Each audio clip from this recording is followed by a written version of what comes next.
الشيطان اللعين الرجيم بسم الله الرحمن الرحيم الحمد لله الذي هدانا لهذا وما كنا لنهتدي لولا أن هدانا الله لقد جاءت رسل ربنا بالحق ثم الصلاة والسلام والتحية والإكرام على النبي الأمي القرشي الهاشمي الأبطحي رسولنا الممجد والمصطفى الأمجد والمحمود الأحمد أبي القاسم محمد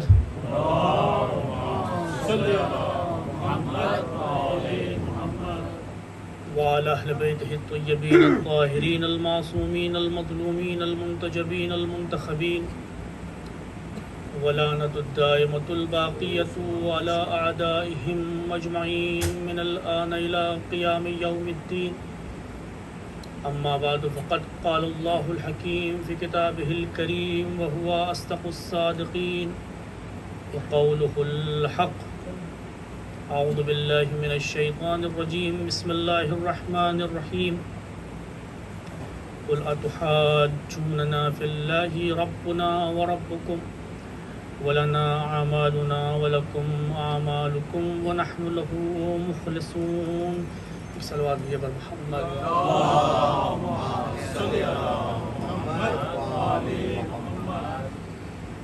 عزیزان محترم، اس سلسلے کی تقریباً آخری مجلس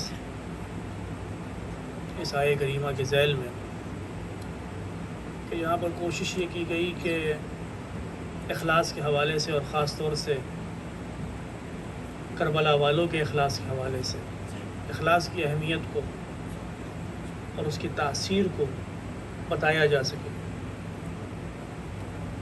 اور در واقع جو ہمارے اور کربلا والوں کے بیچ میں فرق ہے اس کی طرف بھی اشارہ کیا جا سکے۔ وہ چیز جو کربلا والوں کو کربلا والا بناتی ہے وہ ہر عمل میں ان کا اخلاص تھا، ہر چیز وہ رضا الہی کے لیے کر رہے۔ اب آخری مجلس ہے تو میں کچھ نکات، بلکہ یوں کہوں کہ ایک نقطے کی طرف آپ کی توجہ دلانا چاہتا ہوں کہ بعنوان ایک مسلمان، بعنوان ایک مومن، ہمیں یہ نہیں سوچنا چاہیے کہ اس مقام تک پہنچنا ناممکن ہے، کیونکہ اگر ناممکن ہوتا تو خدا چاہتا نہیں۔ خدا ہم سے مانگ رہا ہے کہ اس مقام تک پہنچیں، تو اس کا مطلب ہے کہ ممکن ہے۔ اور کربلا والوں کی کیا بات ہے، قرآن کہہ رہا ہے وَلَقَدْ كَانَ لَكُمْ فِي رَسُولِ اللَّهِ أُسْوَةٌ حَسَنَةٌ، میرے رسول جیسا بنو۔ اگرچہ رسول جیسا بننا ممکن نہیں ہے عملی طور پر، ہمارا عقیدہ بھی یہی ہے کہ ان کے جیسا بننا ممکن نہیں ہے، تو ظاہر سی بات ہے کہ اگر رسول جیسا بننے کا حکم پروردگار دے رہا ہے، وہ یہ نہیں کہہ رہا ان جیسا بنو، پروردگار کہہ رہا ہے ان جیسا بننے کی کوشش کرو، کیونکہ ان کی سیرت میں تمہارے لیے اسوہ حسنہ ایک نمونہ۔ تو ظاہر سی بات ہے کہ اگر ہم کربلا والوں کی طرح بننا چاہیں تو ایسا نہیں ہے کہ ممکن نہ ہو۔ اخلاص کا فائدہ یہی ہے کہ جب انسان میدان اخلاص میں قدم رکھ لیتا ہے تو پھر وہ کسی سے کمپیٹ نہیں کرتا۔ ہو سکتا ہے کہ آج ہمارے ذہن میں ہو کہ صاحب ہمیں کربلا والوں جیسا بننا ہے، لیکن جب ہم نے میدان اخلاص میں قدم رکھ لیا تو اس کے بعد ہمارے لیے اس بات سے کوئی فرق نہیں پڑتا کہ ہم کہاں تک پہنچیں گے، پھر ہم ہر چیز کو اللہ کے لیے انجام دیں گے، اور پھر اللہ جہاں چاہے گا وہاں پہنچائے گا۔ اور میں ایک بات عرض کرتا چلوں کہ کیوں نہیں بن سکتے کربلا والوں جیسا؟ کربلا میں جناب حر کی موجودگی شاید صرف یہی بتانے کے لیے تھی کہ انسان اپنی زندگی کے کسی بھی موڑ پر ہو، اگر دامن حسین کو تھام لے تو کبھی بھی کربلا والا بن سکتا ہے۔ پر حر جیسی گستاخی ہم نے تو نہیں کی. امام حسین علیہ السلام کے گھوڑے کی مہار کو تھاما، ان کو آگے بڑھنے سے روکا، مجبور کیا کہ میدان کربلا میں وہ اپنے خیمے لگائیں. امام وقت کے مقابلے میں کھڑا ہے، امام وقت کے مقابلے میں. الحمدللہ خدا کا شکر ہے کہ ہم اپنی زندگی میں اس حد تک کے گناہ نہیں، اگرچہ کسی بھی گناہ کو چھوٹا سمجھنا خود گناہ کو بڑا بنا دیتا ہے، لیکن حر کو معاف کیا جانا، یعنی حر خود معرفت رکھتا تھا کہ اتنا بڑا گناہ سرزد ہو گیا مجھ سے، کہ میں نے اتنا بڑا گناہ کر دیا ہے کہ شاید میں معافی کا حقدار نہیں ہوں. اسی لیے تو کہہ رہا ہے نا، جب اپنی جان بھی قربان کر چکا ہے، میدان پہ گرا ہوا ہے، کہہ رہا ہے مولا ایسا نہ ہو کہ شہزادی کے سامنے مجھے شرمسار ہونا پڑے گا. کیوں؟ کیونکہ اس کو احساس ہے کتنا بڑا گناہ انجام دیا. جانتا آج حسین جس حالت میں اس کے ذمہ دار ہوا ہے. حسین نے کیا کیا؟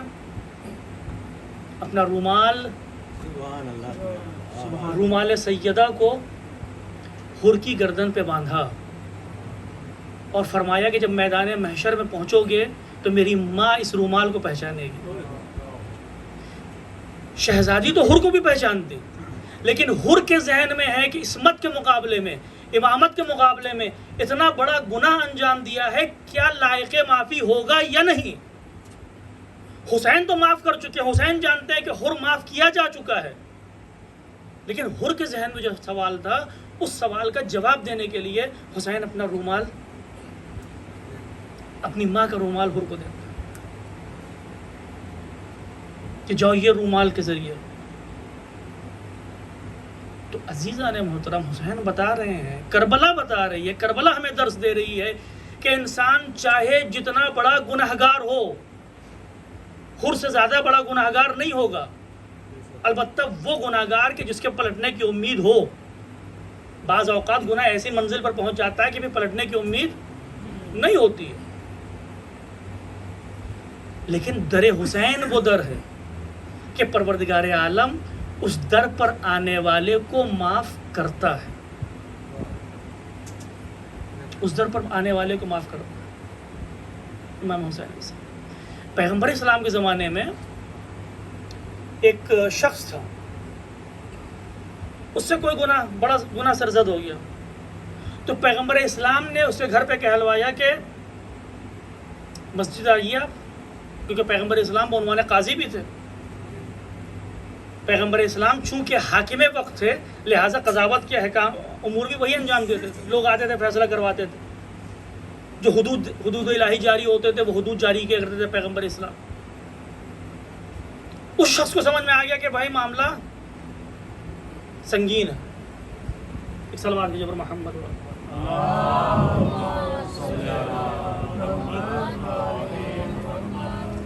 میرے خیال سے والا مائک آپ لے لیں جو کان سے یہاں تک آ جاتا ہے سیدھا. آواز بلند صلوات. مجھے علم بھی نہیں ہے کہ آواز پہنچ رہی ہے کہ نہیں ابھی. بہرحال نعرہ حیدری. تو پیغمبر اسلام نے اس کو کہلوایا کہ بھائی تم آؤ، تم سے یہ گناہ سرزد ہوا ہے. اب وہ سمجھ گیا کہ بھائی ہم نے کوئی نہ کوئی آج کے زمانے میں کہا کہ کرائم کیا ہے. اس زمانے کا کرائم وہی اللہ کی شریعت کے مقابلے میں کھڑے ہو جانا، کوئی بھی گناہ انجام دینا، یہ کرائم ہوا کرتا تھا. سمجھ گیا کہ کوئی نہ کوئی سزا ملے گی. نہیں جا رہا تھا. کیا عرض کر رہا ہوں آپ کی خدمت میں، ذات حسین ابن علی کیا ہے، ذات حسین ابن علی کیا ہے. کس طرح سے گناہگار اگر در حسین پر آتا ہے اور خدا سے توسل کرتا ہے تو پروردگار کس طرح معاف کرتا ہے. یہ شخص نہیں جا رہا تھا، گھر میں محصور ہو گیا، گھر سے باہر ہی نہیں نکل رہا ہے، نہ کوئی ملے گا نہ جانا پڑے گا مسجد. لیکن اس کو معلوم تو ہے، رہتا تو مدینے میں ہے، کسی نہ کسی دن تو پیغمبر اسلام سے ملاقات ہوگی. کسی نہ کسی دن پیغمبر اسلام کسی کو گھر پہ بھیجیں گے کہ بھائی پکڑ کے لے کر آؤ. ابھی تو صرف اطلاعیہ جاری ہوا ہے احزاریہ کہ آپ کو حاضر ہونا. اگر وہ حاضر نہیں ہوتا کچھ دنوں بعد پیغمبر اسلام 4 آدمیوں کو بھیجتے, اٹھا کے لے آتے. اب وہ گھر سے باہر نہیں نکل رہا ہے, لیکن اس کو علم ہے کہ کبھی تو گھر سے باہر نکلنا ہے. ایک بار اس نے دروازہ کھولا, دیکھا کہ امام حسن اور امام حسین علیہ السلام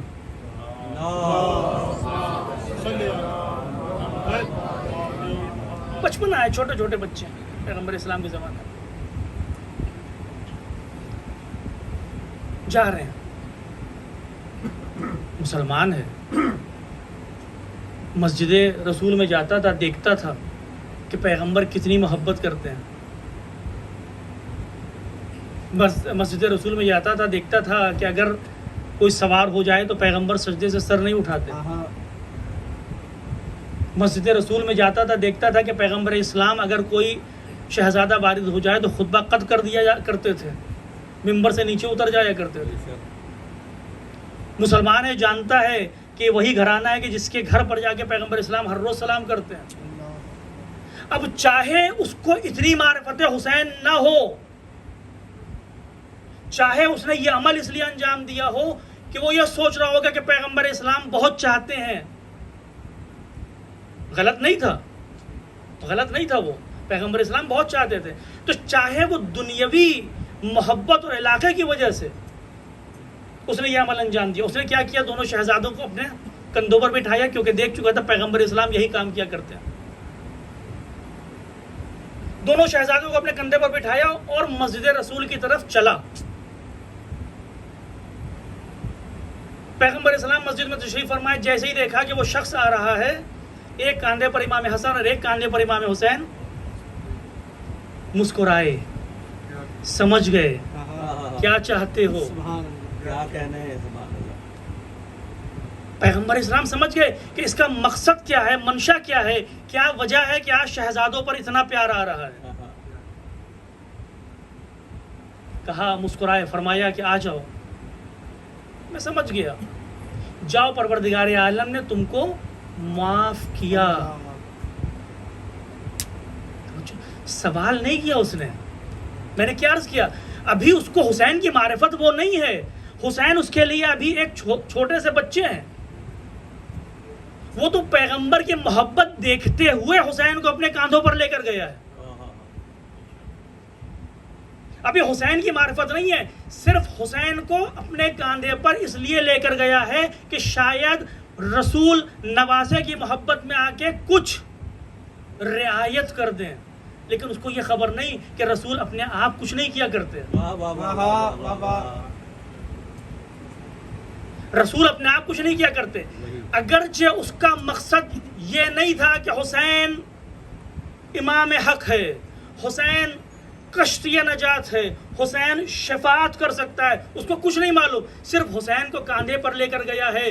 رسول اپنی طرف سے نہیں بول رہا ہے, خدا کی جانب سے بول رہا ہے, جاؤ تمہارے گناہوں کو معاف کر دیا. تو عزیزان محترم, جب حسین کا کرم اتنا ہے کہ ایک نہ پہچاننے والا شخص, ایک نہ جاننے والا شخص, ایک بے معرفت شخص, ایک گناہگار شخص صرف حسین کو اپنے کاندھے پر سوار کر کے لے جائے تو قدرت کو اتنا پسند آ جاتا ہے, کہتا جاؤ تمہارے گناہوں کو معاف کر دیا. تو آج اگر عزادار علم حسین کو اٹھاتے ہیں, تعزیہ حسین کو اٹھاتے ہیں, عزاداری کرتے ہیں, حسین کا نام لیتے ہیں, حسین کا پرچم بلند کرتے ہیں, اور صرف اس وجہ سے نہیں کہ رسول محبت کیا کرتے تھے, بلکہ اس معرفت کے ساتھ کہ حسین کشتی نجات ہے, حسین امام حق ہے, حسین خلیفۃ الرسول ہے. کیوں نہیں معافی ملے گی؟ عرض کیا عزیزوں, کربلا میں اگر صرف حر ہوتا تو تا قیام قیامت گناہگاروں کے لیے ایک درس تھا کہ کبھی بھی آؤ در حسین پر, کبھی بھی آؤ در حسین پر. ایک بار سجدہ کر کے تو دیکھو, ایک بار معافی مانگ کے تو دیکھو, ایک بار یہ کہہ کے تو دیکھو کہ مولا غلطی ہو گئی, وسیلہ بن جائیے کہ پروردگار معاف کر دے. حسین نے حر کو معاف کرتے ہوئے جبرائیل کا انتظار نہیں کیا تھا. کہتے ہیں کہ سلسلہ وحی تو قطع ہو چکا تھا، اگرچہ جناب جبرائیل سے ملاقات ہوتی، اس سے کوئی بحث نہیں ہماری، لیکن وحی کا انتظار نہیں ہوا تھا.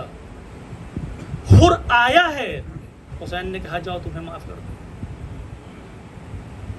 اور معافی اتنی آسانی سے مل گئی کہ حر کو آخر دم تک یقین نہیں تھا کہ معاف کر دیا گیا ہے. ان الحسین مصباح الہدی و سفینۃ النجات، سفینہ نجات ہونے کا مطلب یہ ہے. کیوں؟ کیونکہ حسین مظہر ہے، مظہر رحمت الہی کا. حسین رحمت الہی، خدا بند عالم، میں نے آپ کی خدمت میں عرض کیا اخلاص اتنا سخت نہیں ہے. ایک قدم تو پروردگار کی راہ میں اٹھا کر دیکھو، 4 قدم اپنے آپ آگے جاؤ گے، کیونکہ پروردگار تمہارا ہاتھ پکڑ کے 4 قدم لے کر جائے گا. ایک قدم تو بڑھا کر دیکھو. پروردگار عالم نے اس کائنات کی خلقت کی، الرحمن علم القرآن خلق الانسان، انسان بعد میں بنایا گیا ہے، اللہ رحمان پہلے تھا. اللہ رحمان پہلے تھا، اس کے بعد انسانوں کی خلقت اس نے اپنی رحمت پر کی ہے. اگر اس کی رحمت نہ ہوتی تو پھر ہم کہاں، ہماری عبادتیں کہاں. اور پروردگار عالم نے ایسا انتظام رکھا ہے، ایسا انتظام رکھا ہے. عزیزان محترم، اگر آپ شریعت کو دیکھیں، ایک سوال بھیجے پر محمد وآل محمد.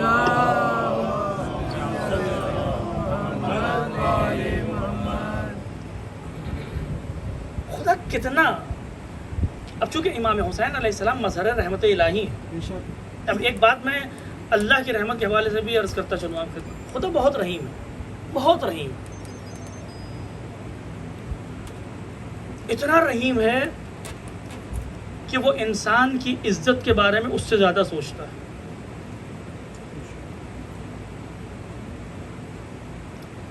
اگر انسان کوئی گناہ کرتا ہے تو خدا یہ نہیں چاہتا ہے کہ وہ انسان اس گناہ کو دوسروں کے سامنے بیان کرے. آپ کو علم ہے نا، گناہ کرنا ایک گناہ ہے، اور گناہ کو علی الاعلان انجام دینا یہ اس سے بڑا گناہ ہے. علی الاعلان، ایک آدمی شرابی ہے، بہت غلط بات ہے، نہیں پینا چاہیے. قرآن کی صریح آیت موجود ہے کہ شراب پینا حرام ہے، لیکن اگر وہی انسان آ کے 4 لوگوں کے سامنے پی رہا ہے یہ اس سے بڑا گناہ، 2 گناہ. کیوں؟ کیونکہ حرمت الہی کو توڑ رہا ہے. ایک انسان اپنے گھر میں رہ کے گناہ کر رہا ہے، دوسرے کو حق یہ حاصل نہیں ہے کہ اس کے پیچھے جا کر یہ دیکھے کہ کیا کر رہا ہے.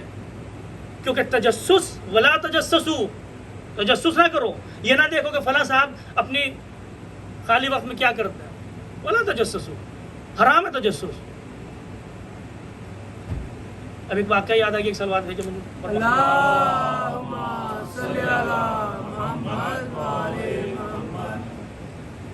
ایک شخص شراب پیتا تھا بعد وفات پیغمبر دوسرے دور میں، لیکن چھپ کے پیتا تھا، چھپ کے پیتا. ان کو معلوم ہوا، یہ تو سخت مزاج تھے. بہرحال اب چاہے وہ تعریف سمجھ لیجئے یا پھر جی سخت مزاج تھے. ثبوت نہیں مل پا رہا تھا حد جاری کرنے کے لیے. حد جاری کرنے کا بہت شوق تھا، حد جاری کرنے کا بہت شوق تھا، ثبوت نہیں مل پا رہا تھا. تاریخ کہتی ہے ایک بار اس کے گھر میں چپکے سے دیوار پھاند کے کود گئے اور دیکھا کہ شراب پی رہے. کہا کہ اے دشمن خدا، تجھے معلوم نہیں کہ شراب حرام ہے؟ سامنے والے نے کہا کہ آپ کو یہ نہیں معلوم کہ پہلی بات بغیر اجازت کے کسی کے گھر میں آ جانا حرام ہے، اور قرآن کہہ رہا ہے ولا تجسسو، تجسس نہ کرو، اور آپ تجسس کر رہے ہیں وہ بھی حرام ہے.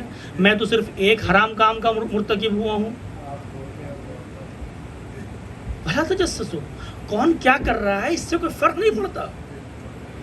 اس سے دیکھیے عزیزان محترم، امام علی علیہ السلام کے پاس اور ایک واقعہ نہیں ہے، یہ کئی واقعات امام علی علیہ السلام کے حوالے سے. امام علی علیہ السلام کے پاس ایک شخص آتا ہے، بلکہ ایک خاتون آتی ہے. دونوں کے بارے میں واقعہ ہے. میں خاتون والا ذکر کروں، اگر وقت ملا تو شخص والا بھی اسی سے ملتا جلتا. کہتی ہے کہ یا علی، امام علی علیہ السلام کے خلافت ہے اس وقت، تو خلیفۃ المسلمین وہی ہیں. کہتی ہے یا علی، میں نے حرام کام انجام دیا، مجھ پر حد جاری کرا. اور وہ حرام کام سے حاملہ بھی ہو گئے مثلا. تو امام علی علیہ السلام نے فرمایا کہ ٹھیک ہے، جاؤ، تم اکیلی نہیں ہو، ابھی تو بچہ بھی دنیا میں آنے والا ہے، تو جاؤ، جب وضع حمل ہو جائے اس کے بعد اگر قسمت رہی تو انشاءاللہ. گئی، وضع حمل ہو گیا، پھر واپس آ گئی. اب روایتیں کہتی ہیں جب اس بار مولا کائنات کے پاس آئی تو مولا کائنات نے پہچاننے سے انکار کر دیا. کہا کہ تم کون؟ اسے بتایا نہیں، میں آئی تھی اس سے پہلے آپ پاس، یہ بات ہوئی تھی، آپ نے کہا تھا کہ ولادت کے بعد آنا. علی نے کہا اچھا یہ بات ہے. کہا کہ ایسا ہے کہ بچہ بھی چھوٹا ہے، اس کو دودھ پلانا تمہاری ذمہ داری ہے، تو جاؤ پہلے اس کو تھوڑا بڑا کر لو، تربیت کر لو، دودھ پلا لو، جو تمہاری ذمہ داری ہے، تمہارے علاوہ کوئی دوسرا کام انجام نہیں دے گا اس کو. چلی جاؤ. پھر چلی گئی. 2 سال کی مدت ہوتی دودھ پلانے کی. 2 سال بعد پھر واپس آتی ہے. علی پھر ایک بار کہتے ہیں کہ کون؟ علی پہچاننے سے انکار کر رہا ہے. کہا کہ نہیں، میں ایک بار اس سے پہلے آئی تھی، پھر دوسری بار آئی، اب یہ تیسری بار میں نے یہ حرام کام کیا. علی نے کہا کہ ایسا ہے کہ تمہارا بچہ بھی چھوٹا ہے، ٹھیک ہے کہ دودھ کی مدت گزر چکی ہے، لیکن ابھی چھوٹا ہے، اس کی کفالت کون کرے گا؟ اس کا کوئی باپ تو ہے نہیں. جاؤ بچے کو پالو. وہ عورت جانے لگی اور گریہ کرنے لگی. تو راستے میں ایک صحابی ملے. کہا کہ گریہ کا سبب کیا ہے؟ تو عورت نے پورا واقعہ بتایا. ایسی بات ہے، میں چاہتی ہوں کہ حد جاری ہو جائے تاکہ میں گناہ سے پاک ہو جاؤں. اور علی ہیں کہ حد جاری نہیں کرتے. اب مجھ سے یہ کہہ دیا ہے کہ کوئی بچے کی کفالت کرنے والا نہیں ہے. اب یہ عزیزان محترم، یہ جو خوش مقدس لوگ ہوتے ہیں، ان سے آدمی کو بچ کے رہنا چاہیے. کہنے لگے ایسی بات ہے، حدود الہی کی بات ہے، اگر تمہیں کفالت چاہیے تو میں ضمانت لیتا ہوں، میں بچے کی پرورش کروں گا. چلو علی کے پاس گئی. کہا کہ دیکھیے یہ صاحب کفالت کرنے کو تیار ہیں بچے کی، اب مجھ پہ حد جاری کر دیں. مولا کائنات نے کہا کہ اب 4 بار تم اقرار کر چکی ہو، میں چاہتا تو یہ تھا کہ تم واپس نہ ہو. آپ کو علم ہے اگر انسان فعل حرام کا اقرار بھی کرتا ہے، اگر کوئی انسان فعل حرام کا اقرار بھی کرتا ہے تو 4 بار اقرار کرنا ضروری ہے، تبھی اس کو سزا ملے گی. یہ شریعت کا قانون ہے، پروردگار کا قانون ہے کہ 4 بار اقرار کرنا ہوگا تب جا کے سزا ملے گی. 3 بار اگر کیا نہیں، 2 بار کیا نہیں، 1 بار. اسی طرح سے کسی فعل حرام کو ثابت کرنے کے لیے 4 گواہوں کی ضرورت ہے. 1 ہوا چاہے وہ امام جماعت ہو، 2 ہوا چاہے 2 مسجدوں کے امام جماعت ہوں، اور 3 ہوا چاہے 3 سینٹروں کے امام ہوں. لیکن چونکہ 4 تک عدد نہیں پہنچ رہی ہے تو صرف یہی نہیں کہ اس کو سزا نہیں ملے گی، ان 3 کو سزا دی جائے گی تہمت لگانے کے لیے. اب خدا کتنا چاہتا ہے کہ ہماری عزت و آبرو محفوظ رہے. علی کے پاس وہی شخص آتا ہے جس کی میں نے ابھی گفتگو کر رہا تھا، اور سیم یہی بات. ایک بار اقرار کرتا ہے مولا کائنات، چہرہ گھما لیتے ہیں. 2 بار اقرار کرتا ہے مولا کائنات، چہرہ گھما لیتے ہیں. 3 بار، چوتھی بار میں کہتے ہیں کہ میں نے اتنی بار تمہیں انسنا کیا یہ سوچ کر کے کہ تمہیں سمجھ میں آ جائے گا کہ پروردگار عالم اس سے کہیں بڑا ہے کہ تمہیں معاف کر دے. اگر ایک بار بارگاہ الہی میں گئے ہوتے پروردگار یہ گناہ مجھ سے ہو گیا ہے تو خدا تمہیں معاف کر دیتا. حد کی ضرورت نہیں تھی، حد کی کوئی ضرورت نہیں تھی. تمہیں اللہ پر یقین کتنا ہے، تمہیں پروردگار پر یقین کتنا ہے. جناب موسیٰ علیہ السلام سے پروردگار عالم نے یہی کہا تھا. روایتوں میں ہے کہ جب فرعون ڈوب رہا تھا تو موسیٰ سے کہتا موسیٰ بچا لو، موسیٰ بچا لو، موسیٰ بچا لو. موسیٰ نے ایک نہیں سنی، اور جب وہ ڈوب گیا تو پروردگار کی طرف سے جبرائیل امین نازل ہوئے اور کہا کہ خدا کہتا ہے کہ تم سے اتنی بار کہا بچا لو، تم نے نہیں بچایا. کاش اس نے ایک بار پروردگار سے کہہ دیا ہوتا بچا لو. دشمن خدا تھا، اپنے آپ کو خدا مانتا تھا، لیکن خدا کی رحمت یہ ہے کہ موسیٰ جیسے نبی سے کہہ رہے ہیں تم نے ایک بار بھی اس کی بات نہیں سنی. ایک موقع تو دیا ہوتا. اگر ایک بار اس نے خدا سے کہہ دیا ہوتا کہ پروردگار تو مجھے بچا لے، تو خدا اس کو بچا لیتا، خدا اس کو بچا لیتا. اتنا رحیم ہے پروردگار. جناب یونس جو شکم ماہی میں گئے، 40 برس تک شکم ماہی میں رہے، کس وجہ سے رہے تھے؟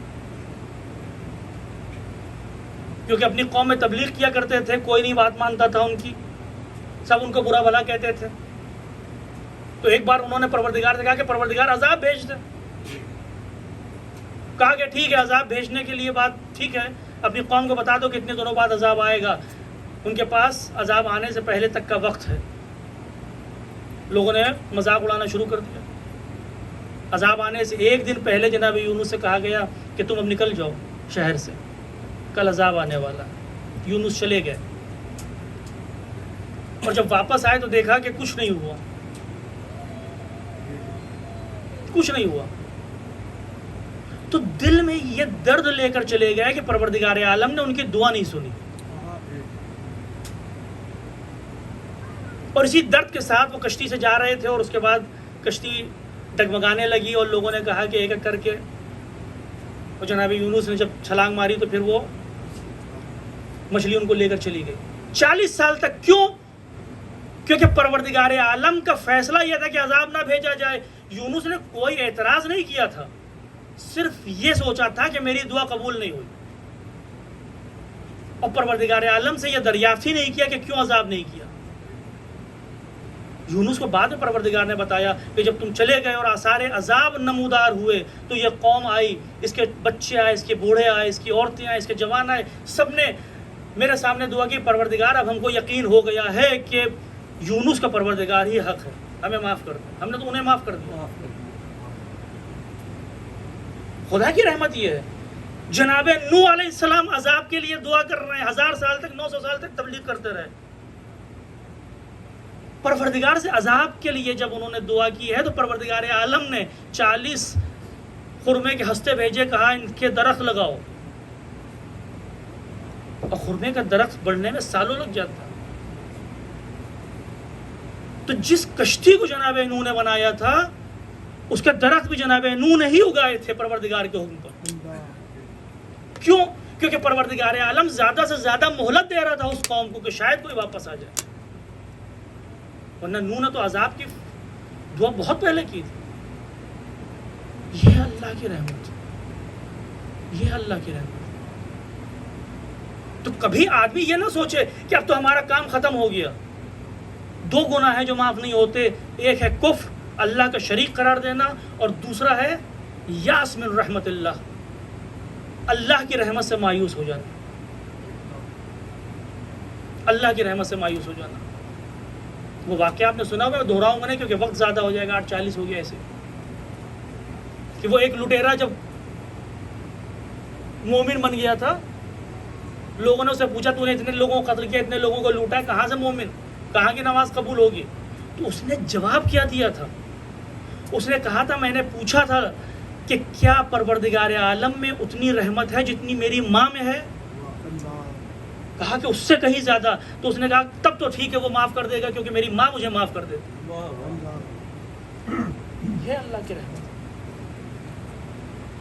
جناب یوسف کھڑے ہوئے ہیں جناب جبرائیل علیہ السلام کے پاس. جناب جبرائیل اور جناب یوسف ہم کلام ایک دوسرے سے، رسول ہیں، نبی ہیں. ایک مرتبہ ایک نوجوان گزرتا ہے سامنے سے جناب یوسف پوچھتے ہیں کہ جانتے ہو یوسف یہ کون ہے؟ کہا کہ نہیں میں نہیں جانتا. کہا یہ وہی بچہ ہے کہ جس نے پیدا ہونے کے بعد تمہارے لیے گواہی دی تھی جب زلیخا کا واقعہ ہوا تھا. یہ وہی بچہ ہے جس نے گواہی دی تھی. جناب یوسف نے دربان کو بھیجا، عزیز مصر ہے، اس بچے کو بلایا، اس نوجوان کو بلایا، تکریم کی، مہمان نوازی کی، اپنی طرف سے ہدیے دیے، بہت ہی خوش اخلاقی سے پیش آئے. اور جب جانے لگا تو فرمایا کہ دیکھو کبھی بھی کسی چیز کی ضرورت ہو میرے پاس آنا.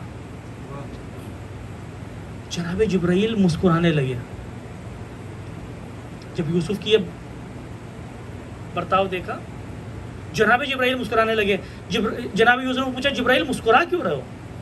کہا اس لیے مسکرا رہا ہوں یوسف کہ اس بچے نے صرف ایک بار تمہارے لیے گواہی دی تھی، تم آج تک نہیں بھولے، اور چاہتے ہو جتنے سے جتنا زیادہ عطا کر سکو عطا کر دو. اس سے کہہ رہے ہو کہ جب بھی ضرورت ہو میرے در پہ آنا. میں یہ سوچ رہا ہوں کہ پروردگار ان مومنین کے ساتھ کیا کرے گا جو ہر روز اس کی توحید کی گواہی دیتے ہیں. پر محمد وآل محمد صلوات.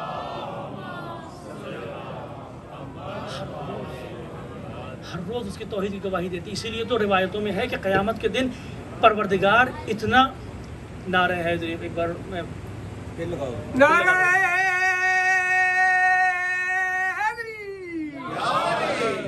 پر محمد وآل محمد صلوات.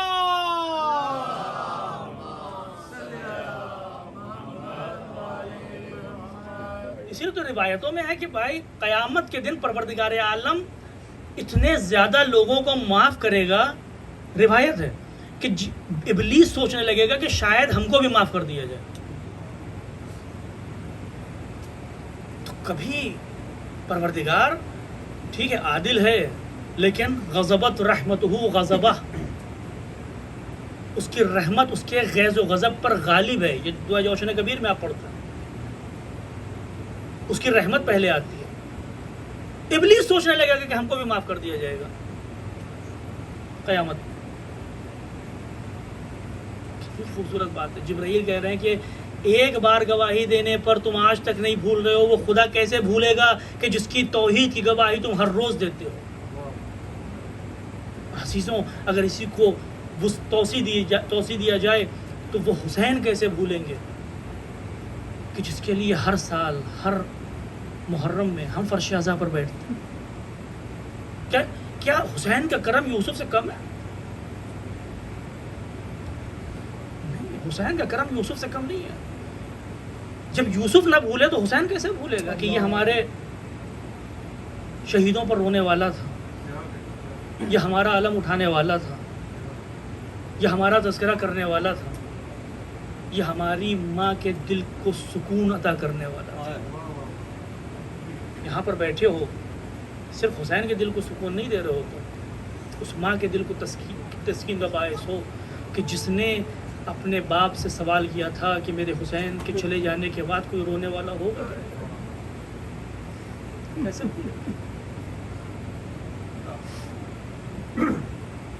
تذکرہ علی اکبر کا ہے. آج ایک خطیب تھا، وہ بیان کرتا ہے کہ قافلہ میں لے کے گیا تھا کربلا، اور کربلا پہنچے. جب ہم لوگ پہنچے تو شام ہو رہی تھی، بہت تھکے ہوئے تھے. اس زمانے میں بڑی مشکل سے سفر کیا کرتے تھے. اور جب کربلا پہنچے تو مغرب کا وقت ہو گیا تھا. نماز ہم لوگوں نے پڑھی حرم میں جا کے، اور سب تھکے ہوئے تھے صرف زیارت کرنے کے لیے کہ آج پہنچے تو آج زیارت ہو جائے. سب چلے گئے، اور جب پہنچ گئے تو پھر سب نے کہا کہ خطیب سے کہ بھائی نوحہ خان تھا، اس سے کہا کہ 2-3 مرثیے کے بند اشعار پڑھ دو مصاحب حسین کے، جب کربلا میں آئے ہیں، جب روضے پر آئے ہیں حاضری دینے. تو انہوں نے کہا میں نے اپنی ڈائری کھولی اور سامنے علی اکبر کے مصاحب تھے. میں نے علی اکبر کے مصاحب پڑھ دیا، میں نے علی اکبر کا مرثیہ پڑھ دیا. کہتے ہیں بس مرثیہ پڑھا، میں نے وہ اپنی بیاض بند کی اور واپس آ گیا. کہتے ہیں ہم لوگ سو گئے کیونکہ تھکے ہوئے تھے، بہت زیادہ تھکے ہوئے تھے. سو گئے اسی حالت میں مجھے احساس ہوا کہ کسی نے دق الباب کیا. میں اٹھا, میں نے دروازہ کھولا, دیکھا کہ ایک قاصد کھڑا ہوا ہے. کہا کہ اے خطیب, تجھے مولا حسین نے بلایا ہے عالم اشراف میں. کہتے ہیں میں چلا گیا, میں گیا, میں نے دیکھا کہ تخت لگا ہوا ہے, دونوں طرف اصحاب دست بستہ کھڑے ہوئے ہیں, حسین تخت نشین ہیں, عباس کھڑے ہوئے ہیں. ایک مرتبہ میں گیا, سلام عرض کیا, حسین اپنی جگہ سے کھڑے ہوئے, میرا استقبال کیا. کہا تو زائر ہے میرا, تو میرا زائر ہے, تجھے معلوم ہے کہ جب بھی میری کوئی زیارت کو آتا ہے تو میں 3 اجر اس کو عطا کرتا ہوں, 3 اجر. حسین نے فرمایا اگر کوئی میرا زائر ہے تو میں اس کی زیارت کو بھی جاتا ہوں, میں اس کی زیارت کو بھی جاتا ہوں. 3 باتیں ہیں جو تیری خدمت میں عرض کرنا ہے, اس سے عرض کرنا ہے. اگر کوئی میرا زائر ہے تو میں اس کی زیارت کو بھی جاتا ہوں. کہا کہ مولا یہ تو ہماری خوش نصیبی ہے. کہا کہ دوسری بات یہ ہے کہ تو جس گاؤں سے آ رہا ہے اس گاؤں میں فلاں جگہ پہ فلاں گھر میں ایک ضعیف شخص رہتا ہے, اس کو میرا سلام کہنا اور اس سے کہنا اس کی زیارت قبول ہو گئی, کیونکہ وہ آنا چاہتا تھا لیکن آ نہیں پایا. اللہ اکبر. حسین کی زیارت کا شوق ہے نا دل میں, یہی سے السلام علیکم یا ابا عبداللہ کہو, حسین زیارت کو سنتا ہے, حسین سلام کا جواب دیتا ہے. کہا اس کے پاس جانا, اس سے کہنا تیری زیارت قبول ہے. کہا مولا تیسری بات, کہا کہ اے خطیب تو آج میرے حرم میں آیا تھا, تو آج میرے حرم میں آیا تھا, آج شب جمعہ تھی, آج پنجشنبے کا دن تھا, شب جمعہ تھی. تجھے معلوم ہے کہ شب جمعہ کو میری ماں فاطمہ زہرا میری زیارت کو آتی ہیں, مجھ سے ملاقات کرنے کے لیے حرم میں تشریف لاتی ہیں. اے خطیب آج تو آیا, تو نے علی اکبر کے ایسے مصائب پڑھے کہ میری ماں گریا کرتے کرتے ارے غش کے عالم میں چلی گئی. میری تجھ سے گزارش اتنی ہے کہ اگلی بار اگر شب جمعہ میرے حرم میں آنا تو علی اکبر کے مصائب نہ پڑھنا. کون سا داغ حسین لے کر جا رہے ہیں؟ ایک سینہ اکبر کا, ایک چادر زینب کی. حسین کے دل پر یہ داغ ہے, علی اکبر کا داغ. عزیزان محترم, علی اکبر کیوں خاص تھے؟ اس وجہ سے خاص نہیں تھے کہ صرف حسین کے بیٹے تھے. علی اکبر اس لیے خاص تھے. عزیزوں ایک فرق ہے, اس سے آپ سمجھ میں آ جائے گا کہ علی اکبر کیوں خاص تھے. ایک فرق ہے, جب بھی کوئی شہید حسین کے پاس اجازت لینے کے لیے آیا, حسین نے اجازت دے دی. کہا جاؤ اجازت ہے تم کو, کہا جاؤ تم کو اجازت ہے. ٹھیک ہے, جناب قاسم آئے, حسین اجازت نہیں دینا چاہتے تھے, لیکن جب امام حسن کا خط لے کر آئے تو حسین نے کہا جاؤ بیٹا تمہیں بھی اجازت ہے. لیکن علی اکبر وہ شہید ہے کہ جس کو حسین نے اجازت نہیں دی ہے.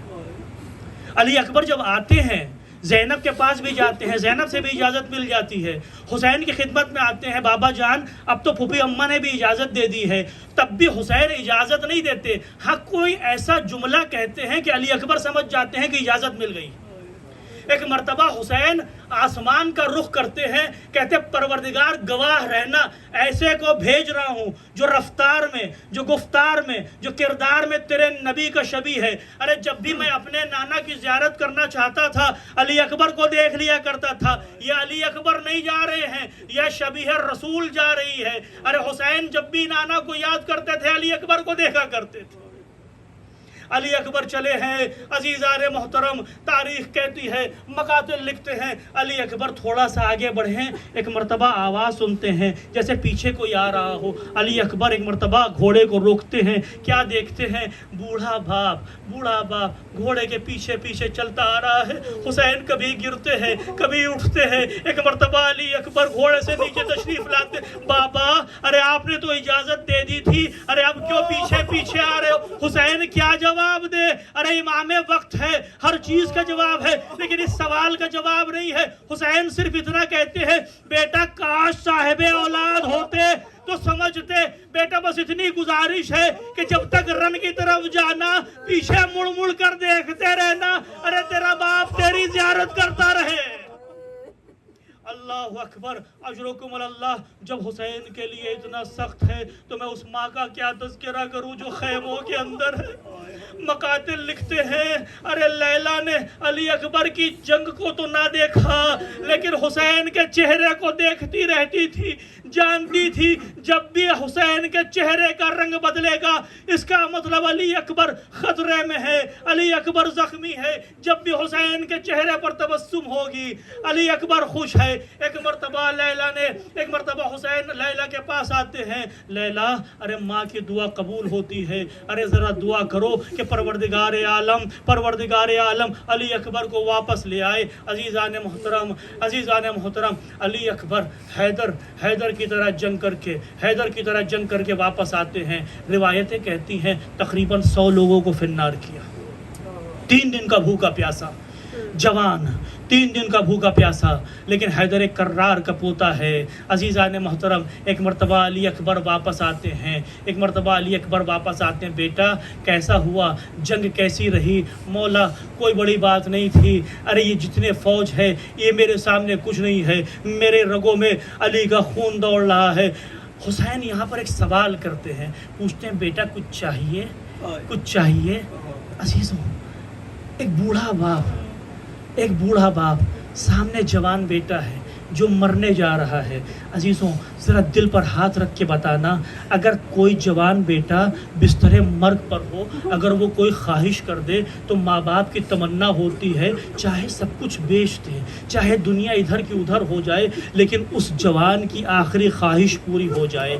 حسین نے کیا سوال کر لیا، علی اکبر کچھ چاہیے؟ ایک مرتبہ علی اکبر کہتے ہیں مولا کچھ چاہیے نہیں، بابا کچھ چاہیے نہیں، بس یہ ہے کہ پیاس مارے ڈال رہی ہے، اگر ایک قطرے آب مل جائے تو میں ان کو دکھا دوں کہ حیدر کا پوتا ہوں۔ عزیزوں کیا سوال کر لیا علی اکبر نے، ارے اس غریب امام سے کہ جس کے پاس 3 دن سے پانی نہیں ہے۔ ایک مرتبہ حسین نے علی اکبر کو پاس بلایا، میرے لال ارے تجھے پیاس لگ رہی ہے، شاید میرے منہ میں کچھ نمی ہو، ارے اپنی زبان کو میرے منہ میں ڈال دے۔ مقاتل لکھتے علی اکبر نے جیسے ہی حسین کے منہ میں اپنی زبان ڈالی واپس کھینچ لی۔ ارے مولا ارے بابا آپ کا منہ تو مجھ سے بھی زیادہ خشک ہے، ارے کہاں سے لگتا ہے کانٹے اگائے ہو زبان میں۔